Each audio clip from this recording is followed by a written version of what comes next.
శ్రీమాత్రే నమ 35 అదృష్ట సంఖ్య కలిగినటువంటి వారి యొక్క జీవిత విశేషాల గురించి మనం తెలుసుకుందాం. ఈ 35 అదృష్ట సంఖ్య కలిగినటువంటి వారు 25, 26 సంవత్సరాల వయసు వచ్చేటప్పటికే వీళ్ళు సంపాదనలో పడడం జరుగుతుంది.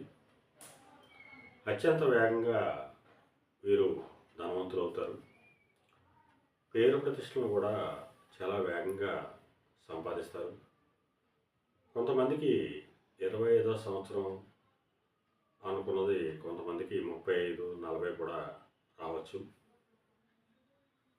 వాళ్ళ యొక్క జాతక చక్రంలో జరిగేటువంటి దశ అంతర్దశలను బట్టి కూడా వాళ్ళకి 25వ సంవత్సరాన్న లేకపోతే 40వ సంవత్సరాన్న ఈ యోగం పడుతుందనే విషయాన్ని మనం నిర్ధారించవచ్చు. ఆ సమయం వచ్చినప్పుడు మాత్రం అత్యంత వేగంగా చాలా తక్కువ సమయంలో, అంటే ఒక 12 సంవత్సరాల లోపులోనే వీళ్ళు మంచి పేరు ప్రతిష్టలని, అలాగే సంపదని, ఐశ్వర్యాన్ని సమకూర్చుకునేటువంటి అవకాశం ఉంటుంది. అయితే చిన్న చిన్న చిక్కులు కూడా ఉండేటువంటి అవకాశం ఉంటుంది. అయినప్పటికీ కూడా వాటిని చాకచక్యంగా పరిష్కరించేటువంటి తెలివితేటలు వీళ్ళకి ఉండడం జరుగుతుంది. ఈ 35 అదృష్ట సంఖ్య యొక్క ఫలితాలు ఈ రకంగా తెలియజేయడం జరిగింది.